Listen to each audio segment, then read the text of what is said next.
storms we chase are leading us, and love is all we'll ever trust. Yeah, no, I don't wanna waste what's left. And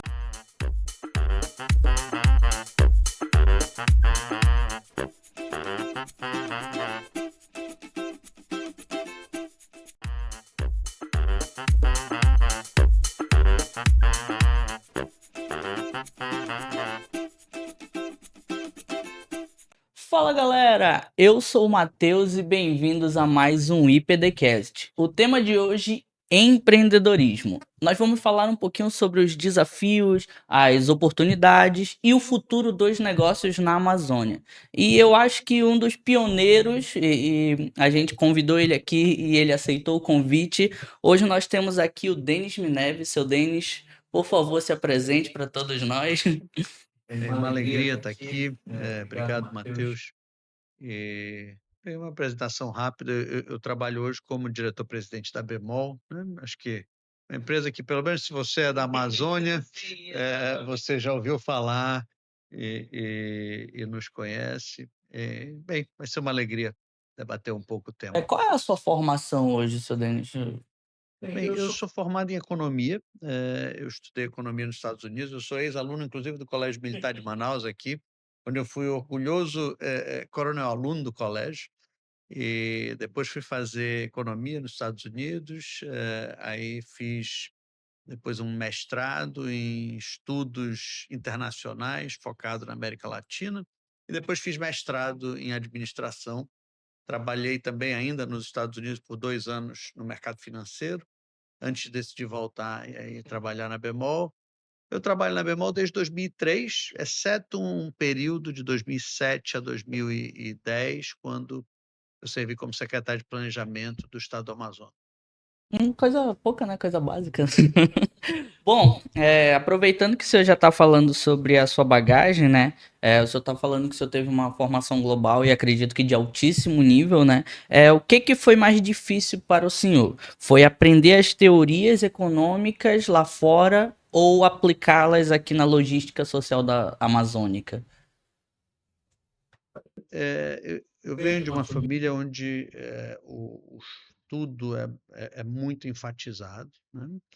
Meu avô foi professor aqui na UFAM, professor emérito, né, chamado Samuel Benchimol, e ele foi professor de muitas gerações, né, deu aula até o final da vida, praticamente, e ele transmitiu um legado importante da importância do estudo, né? Então, eu não consigo desvincular o estudo da atividade profissional. Eu sei que tem muita gente que consegue, né? Tem muito empresário que aprende vivendo e na experiência. Esse não é, em geral, o caso da Bemol. O nosso caso é um caso em que a gente normalmente começa na teoria, estuda, está sempre acompanhando, lendo muito as tendências mundiais e as novas teorias e vendo como é que se aplica. Então, no nosso caso, eu acho que é um contínuo, que eu não consigo desvincular as duas coisas. Eu não acho que eu sou um empresário que tem um tino comercial muito bom. Tem gente que é impressionante, né? Sente o cheiro do negócio e consegue empreender. Esse não é meu caso, mas acho que o estudo também compensa, em parte por E isso. dá pra gente dizer que os poucos casos que o senhor foi empreendedor, né, foi voraz, a gente tá vendo até hoje, né? Bem, eu não sou o empreendedor da Bemol, né? Foi meu avô o fundador, depois eu sou terceira geração como empreendedor. Na empresa, nós temos feito muito o que a gente chama de intraempreendedorismo, né? Dentro da empresa, lançar novas frentes, por exemplo, toda a frente de serviços financeiros é recente, ou farmácia, ou outras frentes. Então, tem um viés de empreendedorismo, mas eu não sou o empreendedor, né, original da Bemol. Sim, mas eu acho que tem essa questão da gente sempre se inovar, né? Então a gente tem Claro, que ter esse pensamento empreendedor, né? De sem agora dúvida. a gente vai investir nessa frente ou nessa. Então eu acho que o senhor, dá pra dizer sim que o senhor foi um dos empreendedores da Bemol, né? Se Obrigado. a gente pensar desse jeito. Bom, e falando um pouco sobre a Bemol, né? Ela é uma empresa tradicional, mas que, como eu já disse, se renova constantemente, né? Hoje em dia atinge farmácia, serviços financeiros, né, etc. Como é que o senhor mantém esse espírito de startup, de uma gigante, né, que já tem décadas de estrada? Bem, esse ano nós vamos completar 84 anos, né? E eu acho que uma das vantagens da Bemol, ligando até com o tema de estudo, é que nós estamos sempre antenados para o que está acontecendo no mundo.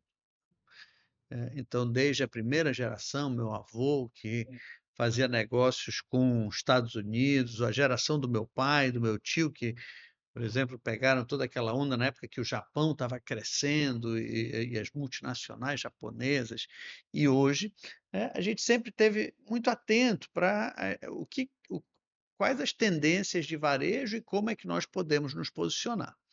Então, por exemplo, hoje varejo mudou muito, teve muitas disrupções, o e-commerce. Nós tivemos, vou dizer assim, de certa forma, a sorte de conseguir ver o e-commerce vindo a uma certa distância, né? Sim. Nos Estados Unidos já tinha e-commerce, na China o e-commerce nos últimos anos avançou muito, enquanto que no Brasil nós estávamos um pouco atrás dessa curva. Isso nos permitiu, por exemplo, nos preparar. Então, eu acho que nós estamos sempre buscando entender para onde o mundo vai, entender como é que isso vai mudar o nosso negócio e aí dar um passo à frente. Por exemplo, serviços financeiros ou farmácias, a gente já via há algum tempo toda a tendência. Farmácia é óbvio, a Sim. população está envelhecendo, cada vez mais consumindo, um foco cada vez maior em conveniência, né? As pessoas estão sem tempo. Elas querem coisas mais rápido, mais conveniente, obviamente sempre mais barato. Então, nós conseguimos ver que essa era uma tendência importante e era uma das coisas que as pessoas ainda estão dispostas a ir presencial. Tem muitas coisas onde antigamente se ia presencialmente e agora você escolheu assistir na internet. Por exemplo, né? Um negócio que era enorme, cinemas, há 10, há 15 anos atrás, era um negócio enorme. Hoje, assim, o que que você faz mais? Você usa mais o Netflix ou você vai a um cinema? Talvez você vá de vez em quando ao cinema, é charmoso, né? Realmente. Mas eu, pelo menos, é Netflix, é Disney, é Amazon Prime, que mudou completamente, né? Então, nós estamos sempre buscando entender como é que o mundo está mudando e como é que a gente pode se posicionar. Sim, inclusive ele falou agora sobre essa questão de farmácia, né? Inclusive ele já falando aqui sobre um usuário, né? A bemol de farmácia e de mercado virou parte da minha rotina. Então, às vezes eu não tenho tempo, né, digamos assim, para ir no mercado, escolher dedo a dedo. Então, eu vou lá no aplicativozinho e vou perguntando da minha esposa. Isso aqui precisa? Ela precisa. Isso aqui precisa? Precisa. Então, virou meio que uma rotina também, mensalmente, né, fazer essas compras. Então, é um serviço que facilitou muito, adiantou muito do meu tempo. Aí eu peço e depois só espero chegar e para mim tá tudo certo. Eu não sou aquela pessoa fã, né, de ir no mercado, comparar os preços, ficar em fila principalmente. Eu não gosto de fila. Então, eu Eu acho que acho que até até por por estar estar no no instituto você tem uma certa afinidade com tecnologia, sim. né? Isso não é ainda verdade para a maior parte da população. A maior parte da população ainda gosta do presencial, mas está mudando. E a gente tem que estar preparado tanto para atender quem escolhe ainda o presencial, quanto o remoto. Bom, e agora uma curiosidade, né? E eu vou acabar perguntando se é verdade ou não. Me falaram que o senhor é conhecido por ser um leitor voraz. É verdade? É verdade, é verdade. Qual foi a ideia mais fora da caixa que você leu em um livro e conseguiu implementar em algum negócio da região? Você consegue recordar? Ideia mais fora da caixa. Algo que o senhor leu assim e falou: bom, tá aí. Isso poderia dar certo.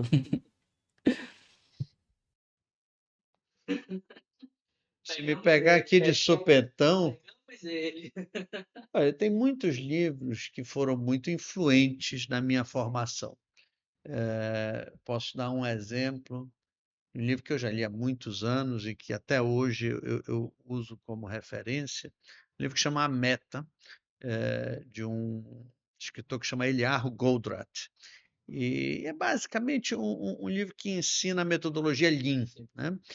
Que é um tema muito presente na Bemol, o tema de melhoria contínua e como você elimina desperdício e como você melhora as operações.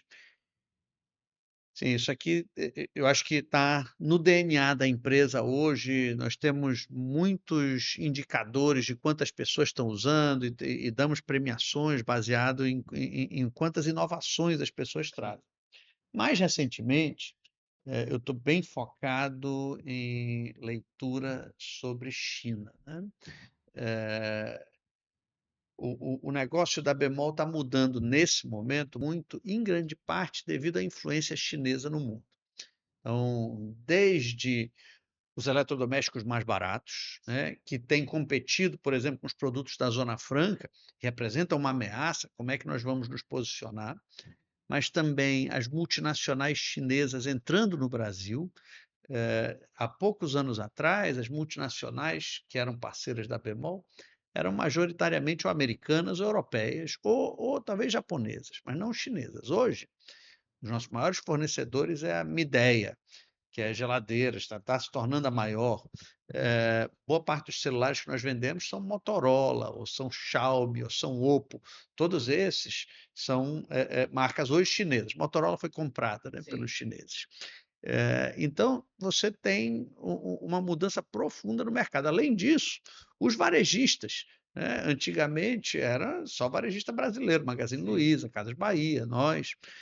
Hoje você tem Temu, você tem Shopee. Às vezes o varejista não é chinês, Mercado Livre, Amazon, mas vende produtos majoritariamente chineses. Então, eu estou precisando aprender mais de China. Assim, não vou dizer que tem uma ideia específica do que eu estou lendo sobre a China, mas, por exemplo, eu acabei de terminar um livro sobre a Huawei, que é uma das grandes multinacionais chinesas. Estou lendo agora um sobre a Tencent, que a Tencent é a empresa que fez o WeChat. O WeChat é uma combinação do WhatsApp com o Pix, né? É o meio de pagamento principal na China. Acabei de voltar, né, da China. Então, por exemplo, a gente está se inspirando no WeChat para fazer a conta bemol. E como é que eu melhoro a conta bemol para dar uma experiência mais fluida, mais simples para o cliente, mais válida também, que agregue mais valor para o varejista. Então, assim, não digo nenhuma ideia em Sim, particular, várias, mas né? eu acho que quanto mais você lê, você consegue, seu mundo se torna um pouco maior e depois você não cabe mais na mesma caixinha, né? Inclusive a Tencent, tá, gente? Que pra ele é WeChat, é mensageiro, pra gente é jogos, né? Porque a Tencent também Exatamente. atua nessa. Exatamente. Eu estou lendo a história da Tencent e para mim não tem nada a ver com jogos, mas sim, eles são um monstro enorme dos jogos. São um monstro dos jogos mobile, inclusive alguns dos melhores. Você vê a marcazinha da Tencent lá aparecendo antes do jogo. Então eu acho que. Inclusive, eu acho que, se eu não me engano, Call of Duty Mobile, que é um jogo que até hoje, tipo, tem muitos usuários. E simplesmente transformou a experiência do usuário no celular, né? Mas eu queria que o senhor falou um pouquinho sobre internamente, né? Sobre essa questão do intraempreendedorismo. Você poderia falar um pouquinho mais pra gente como que funciona? Claro. Opa. Bem, acho que um dos desafios principais da Bemol, eu assumi como diretor-presidente em 2018. E um dos desafios principais foi tentar repensar o modelo de negócio. Até 2018, a Bemol é uma empresa majoritariamente de varejo físico. Opa, obrigado. Cerca de 98% das nossas vendas até 2018 eram presenciais em loja no nosso modelo tradicional, né? No nosso modelo de varejo. E o nosso entendimento é que nós precisávamos reinventar esse modelo porque ele estava sendo ameaçado de uma série de frentes. Então, por exemplo, nós começamos um processo de experimentação. Farmácia começou um pouquinho antes, nós testamos investimentos em energia solar. Nós temos hoje 3 plantas de energia solar aqui ao lado de Manaus. Nós também investimos em serviços financeiros, testamos mercados, né, com pequenos supermercados, testamos padarias, testamos um monte, testamos, por exemplo, limpeza de ar-condicionado. Nós criamos uma gama bem ampla de experimentos para tentar ver o que a gente consegue ter, primeiro, uma alta qualidade de atendimento, e segundo, uma boa rentabilidade e que case com o modelo da Bemol de se aprofundar no relacionamento com o cliente. Um outro aspecto foi fortalecer o e-commerce e fortalecer a nossa presença no interior. Até aquele momento, nós só tínhamos 2 lojas no interior, Taquatiara e Manacapuru. Hoje, acho que já são 14 municípios no interior do Amazonas, onde a gente opera, além de municípios do interior de Rondônia e Roraima e Acre.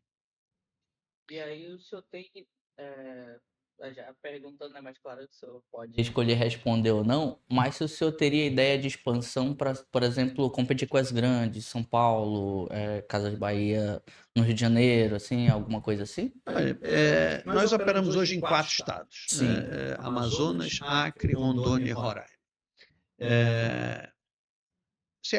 Nós já competimos com os grandes, né? A Amazon está aqui, Mercado Livre está aqui, Nubank está aqui, Casas Bahia está aqui. Então, eu considero que a gente já tem que lidar com eles. Mas eu também acredito que ao longo dos anos nós conseguimos criar um vínculo de confiança com os clientes que é muito difícil de replicar, né? Isso aqui é um vínculo em muitos casos que foi construído ao longo de várias gerações de gestores da Bemol, né? Nós estamos com 84 anos, tem muitos casos que a avó era cliente, a mãe era cliente e a própria pessoa. Exato, Isso é muito difícil de replicar, requer muito investimento e muito tempo, né? E mesmo na sociedade atual, é difícil você criar um vínculo tão profundo entre uma empresa e uma família, por exemplo. Então, eu tenho dúvida se seria possível fazer o nosso modelo em São Paulo. Eu acho que se a gente tivesse começado 80 anos atrás lá, talvez. Mas hoje eu acho que já não dá mais.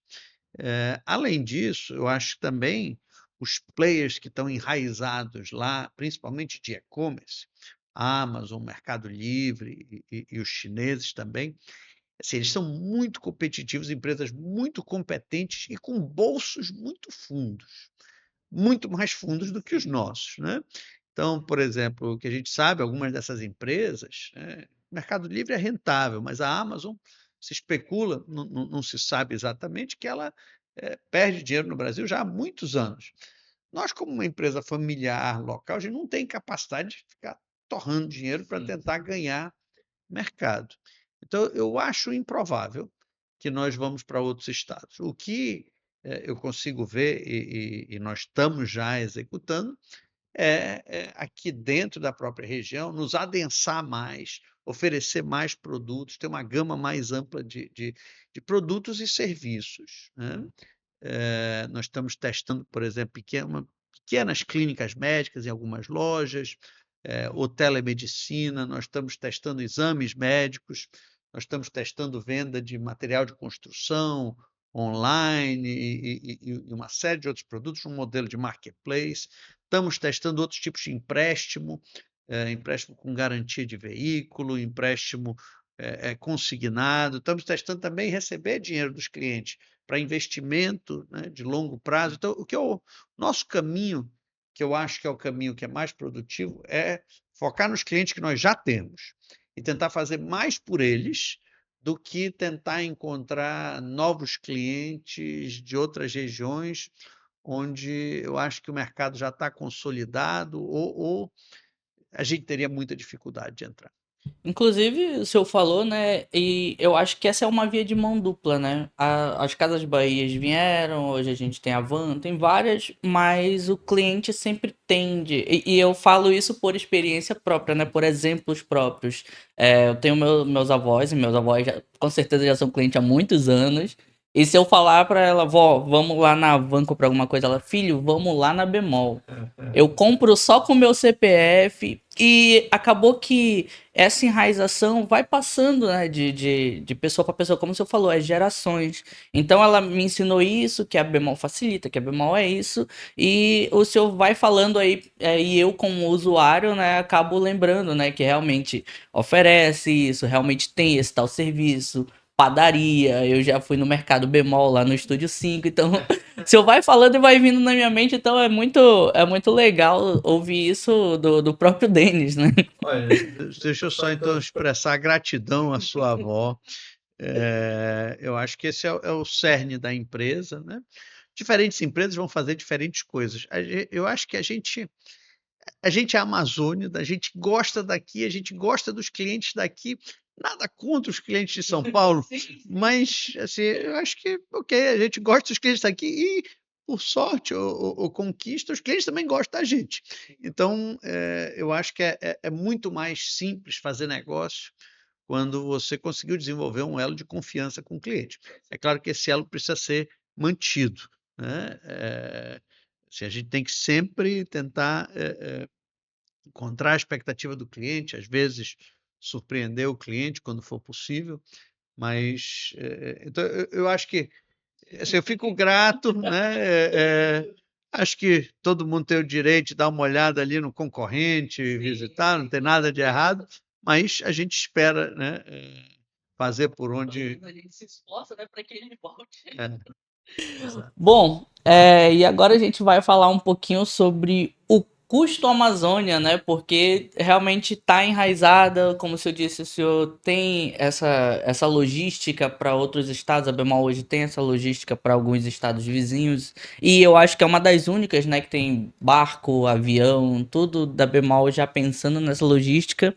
Então a minha primeira pergunta sobre isso seria assim, para quem empreende em Manaus, o Rio, que é a nossa estrada, né? É também o nosso gargalo, infelizmente. Como foi transformar a nossa geografia, que alguns veem como barreira, em uma vantagem competitiva para o Bemol? Bem, definitivamente, eu acho que o maior empecilho a negócios na Amazônia é a logística. Logística aqui na região é caríssima, complexa, especialmente quando você leva em conta que não são, pelo menos em relação a São Paulo, populações tão grandes, né? Aí você não tem escala. Então, quando falta escala, a logística fica mais complexa ainda.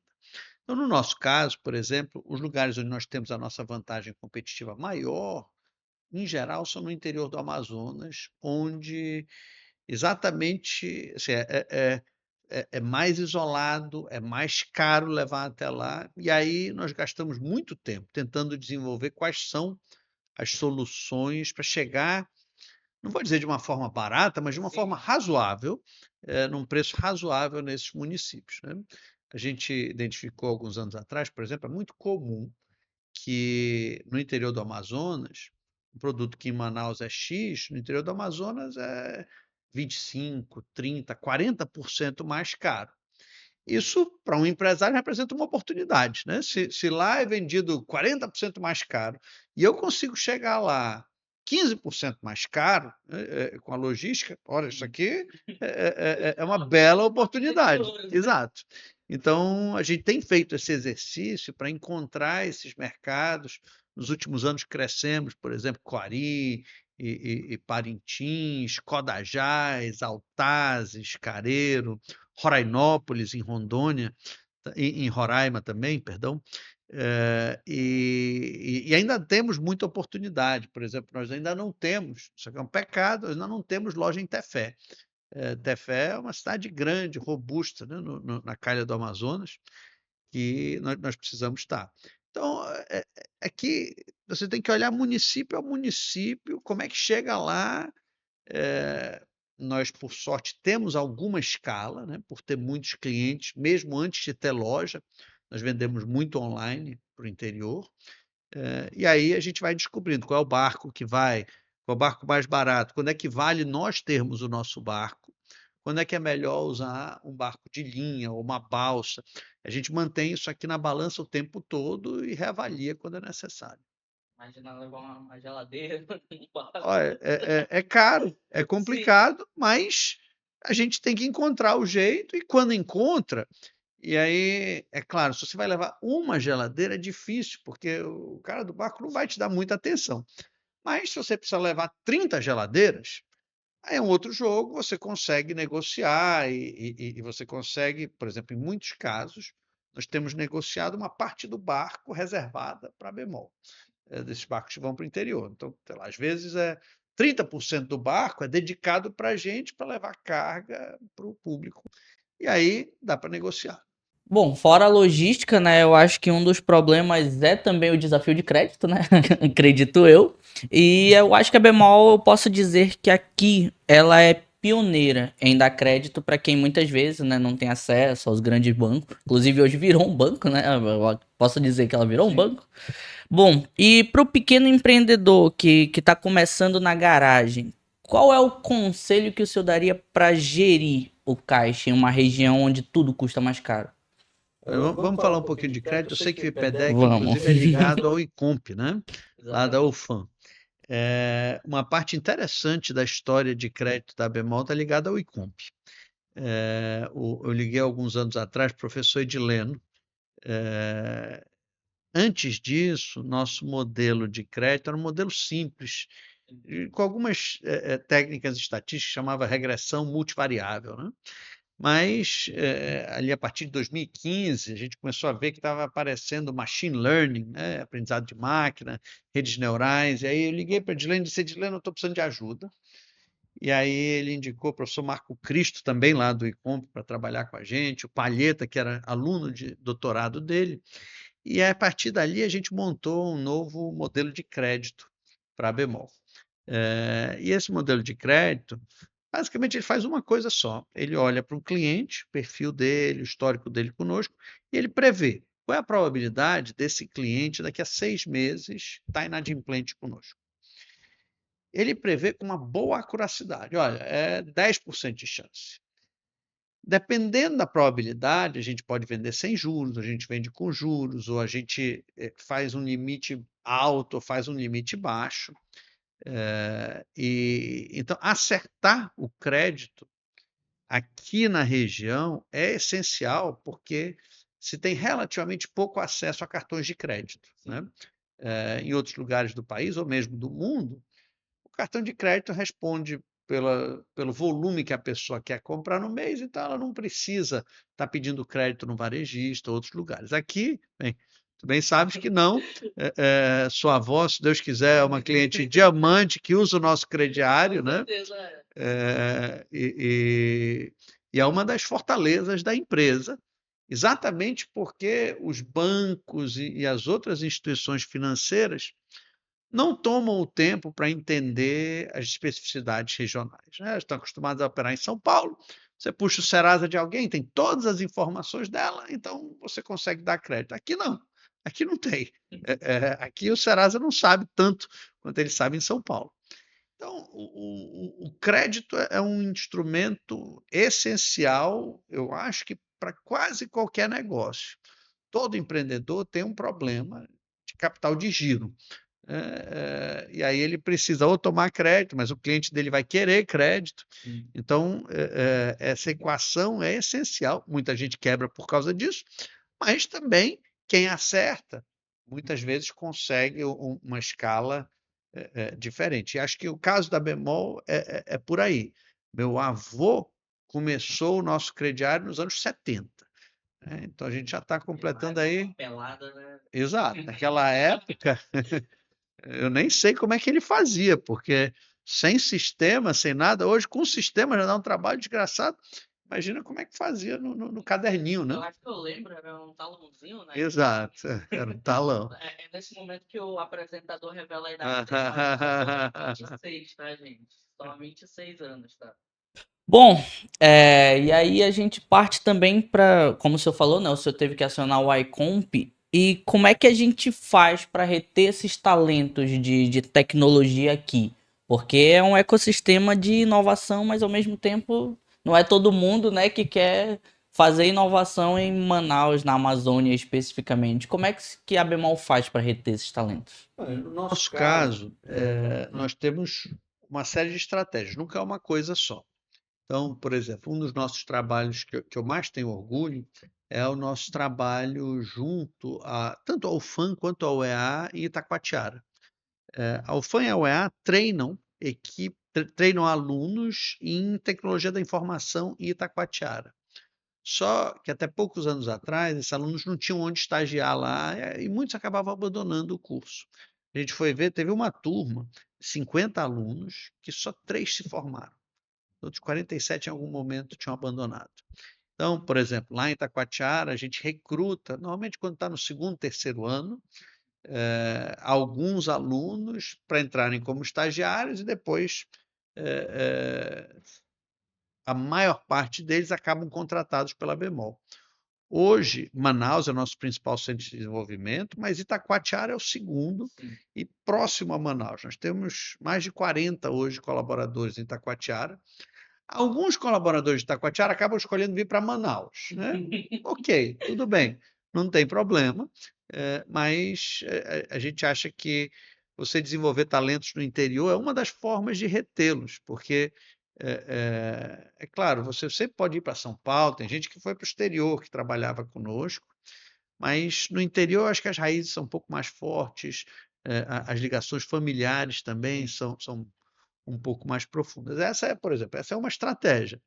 Mas nós também recrutamos em São Paulo, temos equipe em São Paulo hoje para serviços financeiros, por exemplo, não existe esse conhecimento em Manaus, né, de regulação e de regras de negócio, ou mesmo de produto, né? Em Manaus não se tinha esse conhecimento. E aí a gente foi recrutar em São Paulo. Então nós temos também uma base em São Paulo, um escritório, onde um número relativamente pequeno, mas importante de colaboradores trabalha.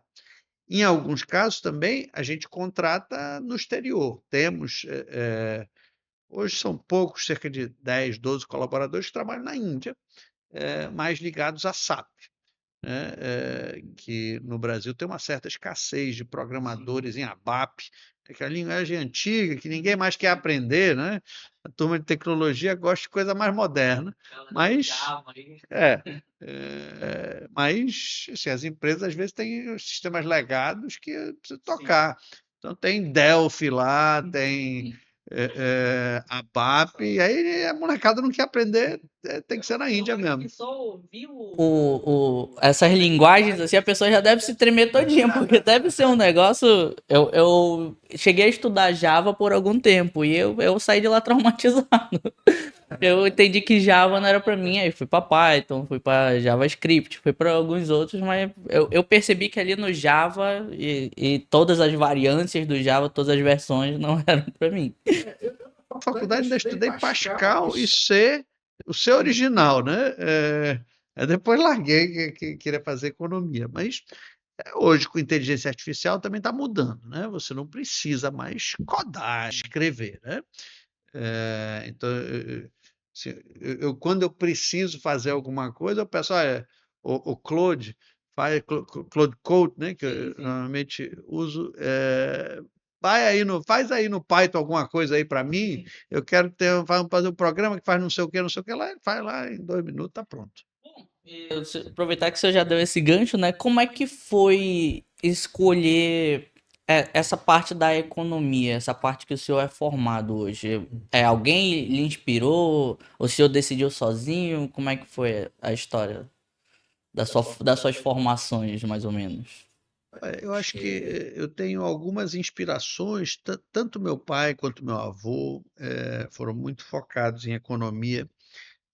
Meu avô, em particular, ele gastou boa parte da vida e muitos dos livros que ele escreveu, principalmente sobre a Amazônia, tentando buscar como é que você avança no desenvolvimento regional. Então, sempre foi um tema em casa, essa pergunta, assim, por que nós somos mais pobres do que outros lugares do mundo? Né? E o que a gente pode fazer para remediar? Então, eu acho que sempre foi quase um legado, né? de preocupação regional. Quando eu olho para o meu avô, ele empreendeu em inúmeras frentes. A Bemol, muita gente não sabe, mas nós já fomos exportadores de óleo de pau rosa, copaíba. A Bemol já teve fábrica de isopor. Sócios da Bemol já investiram em laranjais ou em plantações de castanheira, fábrica de sabão. Primos nossos já foram exportadores de peixes ornamentais, assim, já tivemos envolvidos em vários negócios, sempre buscando, claro, prosperar com o negócio, mas também tentando encontrar quais são as vocações regionais e como é que a gente pode ajudar a desenvolver a região. Então, eu sempre tive muita curiosidade e quis estender esse legado. Então, para mim, economia é onde você estuda. Economia foi a forma. Onde você estuda, né? Como é que você transforma a sociedade, torna ela mais próspera. Bom, e eu acho que a gente já falou um pouco sobre o começo da Bemol, né? Sobre o passado, falamos um pouquinho sobre o presente. Eu acho que seria um bom momento para a gente falar sobre o futuro, né? Muito se fala sobre o futuro da Amazônia, né? Que algumas pessoas nem sabem explicar direito o que seria esse futuro. Mas além do carbono e dos produtos extravistas, onde é que o senhor enxerga ali umas avenidas de crescimento na Amazônia? Olha, eu costumo dividir o tema em duas grandes avenidas, e aí algumas áreas de investimento.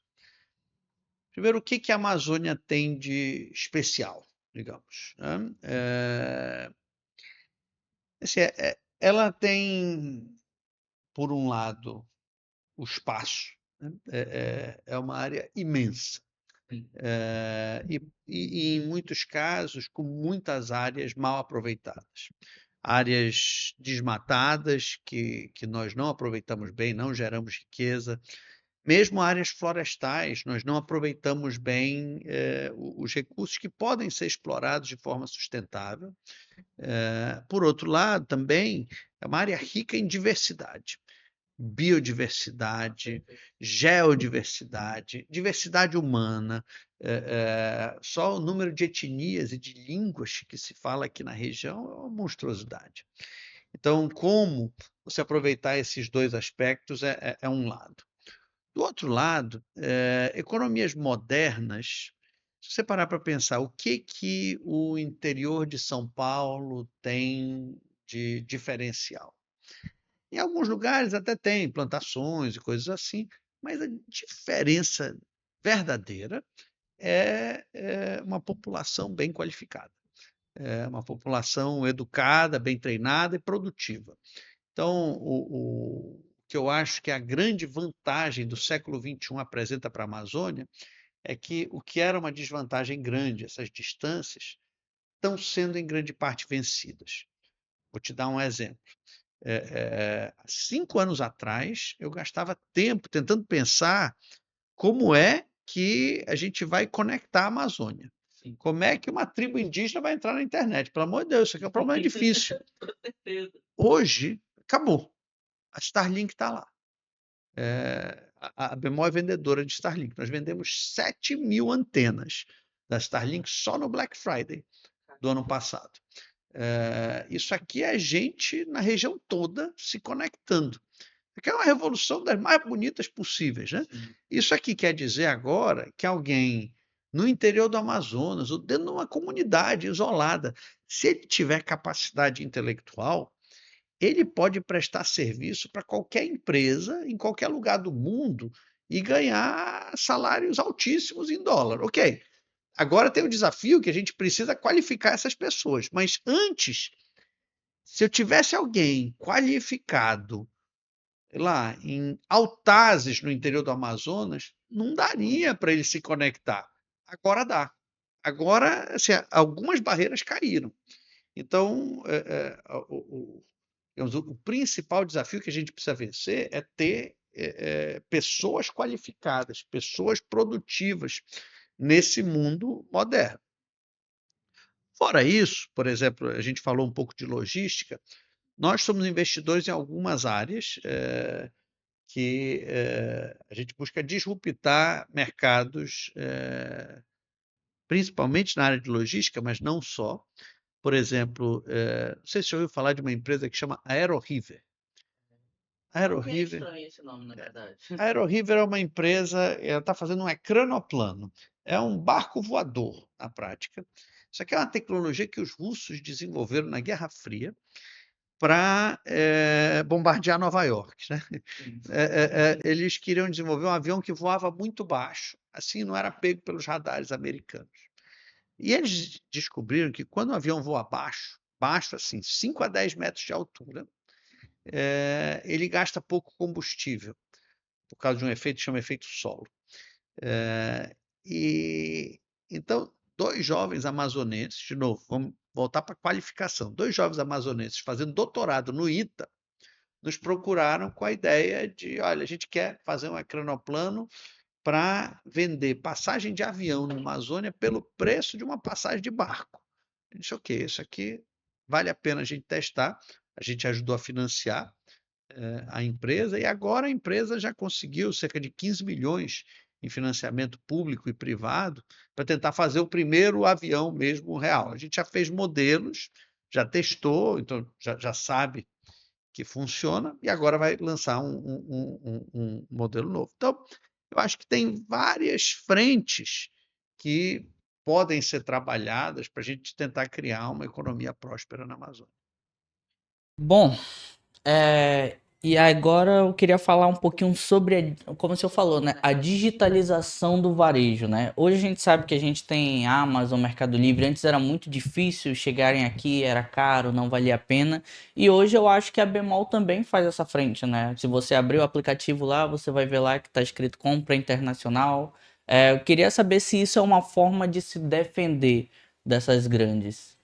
Olha só, o varejo está sendo disruptado por todos os lados, né? Por um lado, hoje a gente tem que concorrer, às vezes, com o nosso próprio fornecedor. A Samsung está tentando vender direto para ti um produto que a gente vende também dela, né? E várias marcas têm feito esse caminho. Em muitos casos, empresas diretamente da China, a Shein e Shopee, trazem produtos direto para Manaus a preços baixos, conseguem fazer essa logística barata. A gente precisa aprender tudo isso, né? Como é que a gente mantém a fidelidade do nosso cliente, como é que eu permaneço a preferência do cliente quando o cliente está tendo cada vez mais opções. Então, acho que o tema internacional, o tema China, né, que a gente até falou um pouquinho atrás, eu tenho estudado muito China para entender como é que nós criamos os relacionamentos com fornecedores chineses. Acho que um negócio que está no DNA da Bemol, né, a gente falou que, ok, sua avó é nossa cliente há muitos anos. Isso aqui é um relacionamento da Bemol com seus clientes, mas a gente tem relacionamentos parecidos para trás, com nossos fornecedores. Nós temos relacionamento de 70 anos com o mesmo fornecedor.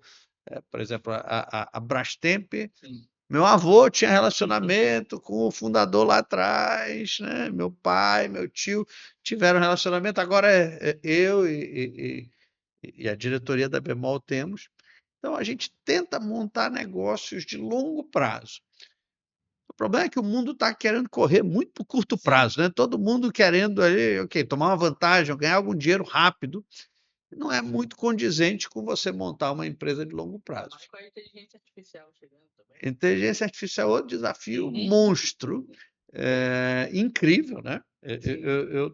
Assim, eu estou encantado com inteligência artificial e gasto bastante tempo tentando aprender como usar mais inteligência artificial na Bemol, mas é um desafio assim, muito grande para o futuro das empresas. Bom, e o senhor falou que vocês investiram em energia solar também, né? Então eu queria saber se o senhor acredita que aqui em Manaus a gente pode se tornar um hub de energia limpa, aproveitar assim a insolação e os incentivos da Zona Franca, porque eu vejo que já tem gente acreditando nesse meio, né? Hoje a energia solar ela está presente, mas eu queria saber se a gente realmente pode ser um forte concorrente em energia limpa, energia solar? Pode sair algo daqui de Manaus para o mundo, para o Brasil? O senhor acredita que a gente tem essa capacidade hoje?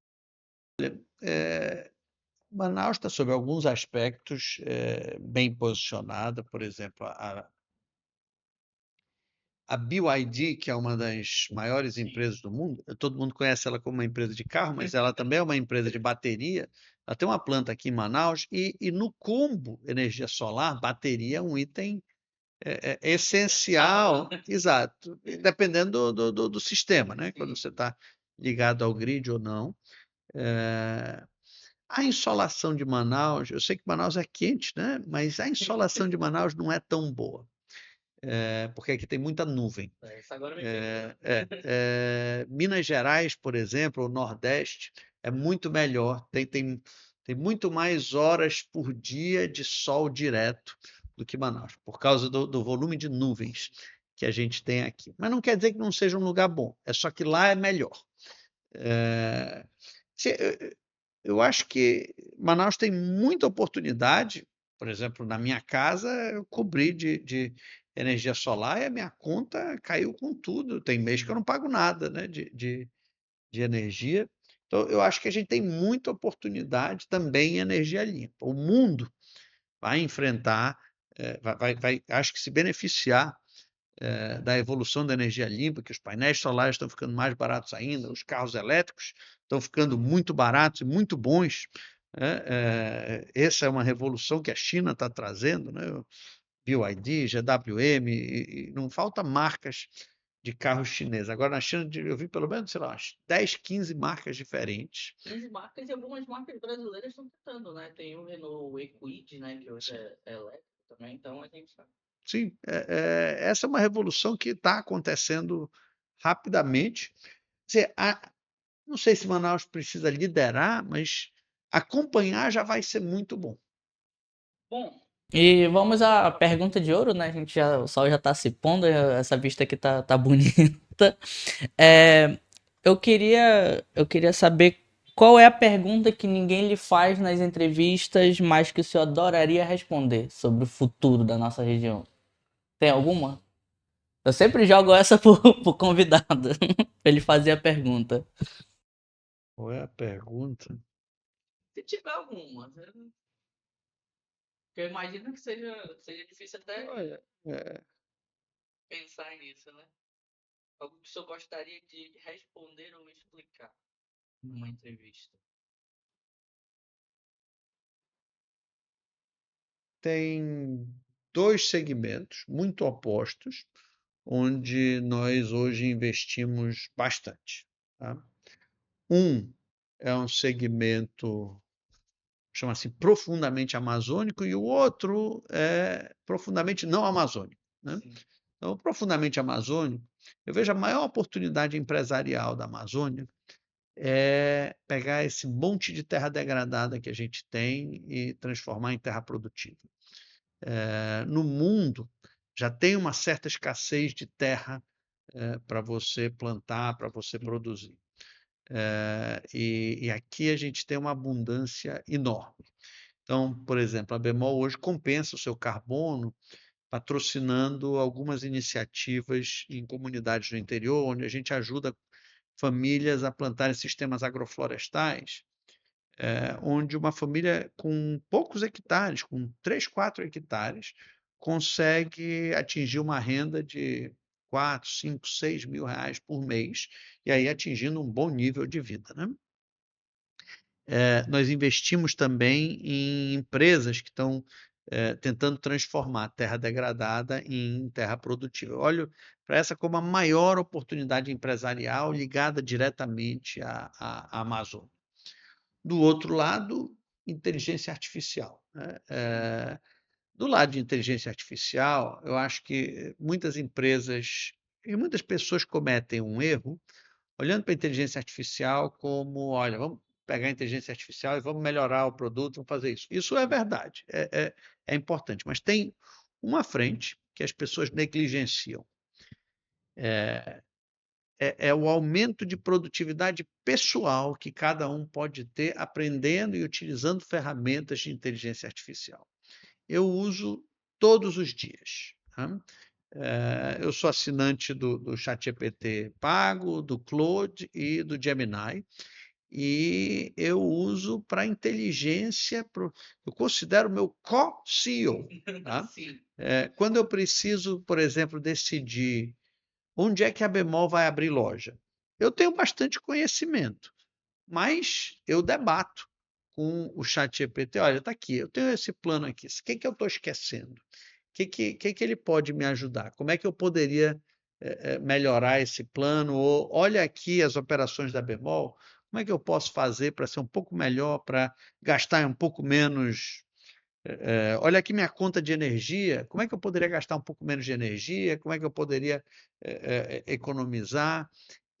Eu acho que, a incorporação da IA ao dia a dia das pessoas é a maior oportunidade nesse momento para ganho de produtividade. E muito pouca gente está tomando tempo para aprender. Acho que o meu principal conselho que eu dou para qualquer um é: olha, se você nunca não usa muito, pega um ChatGPT, Gemini ou Claude, tem que ser a versão paga, porque é muito melhor Sim. do que a versão grátis. Não Não é é caro, caro, cerca cerca de de 100 100 reais reais por por mês. mês, né. Inclusive, só um rapidinho, dica para quem é estudante, né, de faculdade, de ensino médio, tem a versão lá que é para os estudantes, que se eu não me engano é R$ 23, R$ 12. Eu Eu acho acho essencial. A minha recomendação é: gaste 10 horas. Tem que ser 10 horas, não pode ser meia horinha que não adianta. 10 horas testando tudo o que aquilo ali pode fazer. Você vai descobrir coisas que ele não consegue fazer, mas eu aposto que você vai descobrir coisas que são maravilhosas. Vou usar o exemplo, eu uso muito com meus filhos. Eh, Meu filho aprende alguma coisa na escola, eu não lembro mais, né, Sim. sei lá, quem é que lembra que é um ditongo? Sei lá o que que é ditongo, eu sei que eu aprendi na escola, mas eu não sei o que que é um ditongo. Eu vou lá, ChatGPT, eu estou aqui com meu filho de 10 anos de idade e, por favor, vá passo a passo explicando regras de gramática e não sei o quê, teste ele, se ele acertar, avance um pouco, se ele errar, explique por quê. Assim, o ChatGPT é um tutor, e quando eu estou do lado, eu viro um tutor muito melhor quando eu estou de posse do ChatGPT.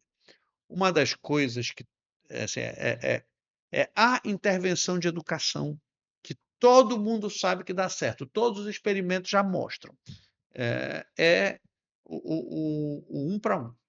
É você ter um tutor ensinando uma pessoa, vai muito mais rápido. Isso aqui já era conhecido de 1000 anos atrás, né. Os reis, eles contratavam tutores para os seus filhos e fazia educação 1 para 1 e funcionava. Hoje, quem tem condições pode fazer, mas quem não tem, não pode, e aí ok, a melhor solução, dadas as limitações, é botar na escola. Mas com inteligência artificial, por exemplo, eu acho que um pai pode dar uma tutoria da qualidade do melhor tutor do mundo, ele usando o ChatGPT e ajudando a criança a aprender a partir dali. Isso aqui é para criança, mas, por exemplo, eu outro dia estava lendo um artigo e estava falando de álgebra linear. Eu estudei álgebra linear na faculdade, faz tempo. Eu não lembrava mais como funciona. Eu cheguei, ChatGPT, vamos lá, passo a passo. Assim, como se eu não soubesse nada, me ensina álgebra linear, e aí eu rapidinho peguei, lembrei, e pronto. Então, eu acho que isso aqui é uma oportunidade absolutamente incrível de aprendizado, de ganho de produtividade, que nós não estamos usando bem. A gente poderia estar fazendo coisas fantásticas como sociedade. Sim.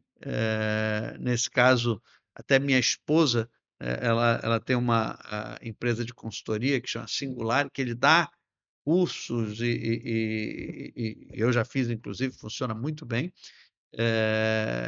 que, acho que, assim, como sociedade é uma coisa, se eu tiver que dizer: "Olha, uma coisa para fazer, pelo amor de Deus, isso aqui A gente está acostumado a pensar em educação, um negócio que acontece até a pessoa ter 18 anos ou 20 e poucos anos. Não, isso quer de vida inteira agora.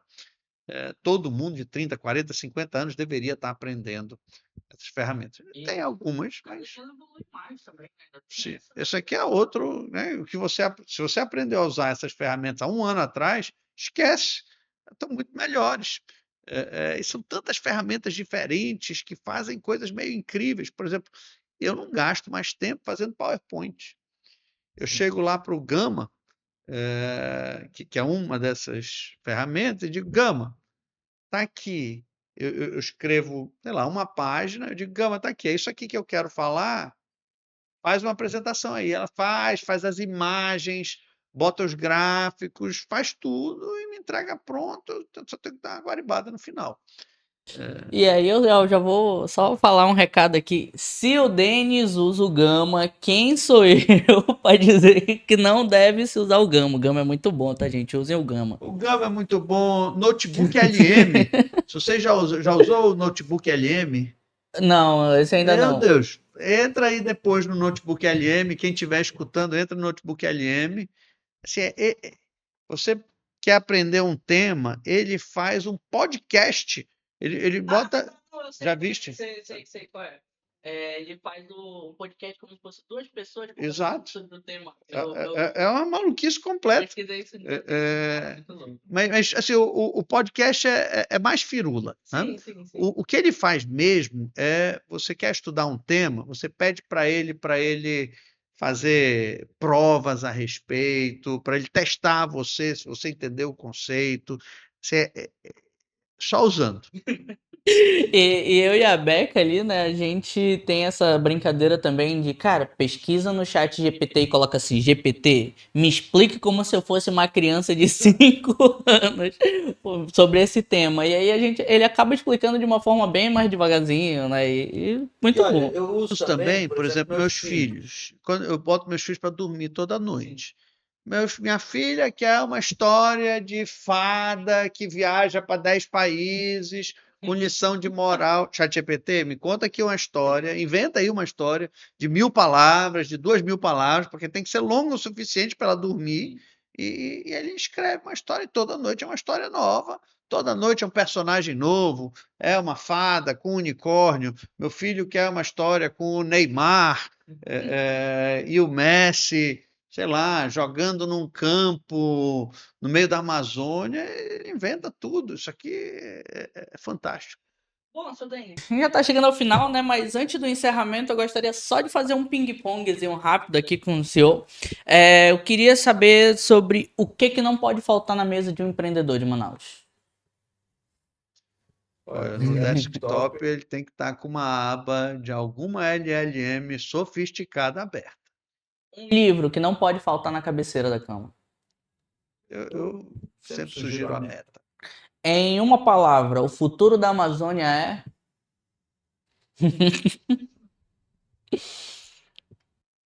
Eu vou falar promissor, mas na verdade é indefinido. Bom, e agora eu acho que eu não poderia falar nada menos do que agradecer, né? Primeiro pelo seu tempo, por essa aula que o senhor deu hoje sobre empreendedorismo e sobre como que o senhor gere a Bemol hoje, que eu acho que faz um trabalho fantástico, diga-se de passagem, porque eu sou um cliente muito chato, então se eu tô lá. Bom, e eu queria só que o senhor olhasse para essa câmera e deixasse uma mensagem ao agradecimento. O tempo é seu. Primeiro, muito obrigado, Matheus, Beca. Bem, gostaria de desejar sucesso a todos. Eu vou insistir de novo. Gaste aí, por favor, 10 horas usando inteligência artificial. Isso aqui é o maior extensor de carreira que eu conheço. Muita gente vai se tornar desatualizada nos próximos anos. Gente, mesmo em profissões sofisticadas, né? Programadores, a gente achava há pouco tempo atrás, programador está a salvo. Não tem ninguém a salvo. Programador vai ter que aprender a usar as novas ferramentas de inteligência artificial para ser um programador produtivo. Então, eu sugiro gaste 10 horas. usando inteligência artificial, e aí você vai encontrar um monte de formas de ser mais produtivo, um monte de formas de entregar mais resultado, tornar a sua carreira mais longa, mais promissora. Se você é empreendedor, converse com ele sobre o seu negócio. Eu prometo que ele tem ótimas ideias para dar a respeito do seu negócio. Bem, sorte, saúde a todos, saúde é básico. Se a gente tem saúde, a gente consegue correr atrás do resto. Denis, muito obrigado. Bom, galera, e a gente, depois dessa aula, dessa mentoria aqui com o Denis, a gente vai deixando o IPDcast por aqui, mas eu te espero aqui no mês que vem com outro convidado falando sobre outro tema. Fica aí, segue a gente no YouTube, segue a gente no Instagram, no Facebook, e é isso, ficamos por aqui. Falou!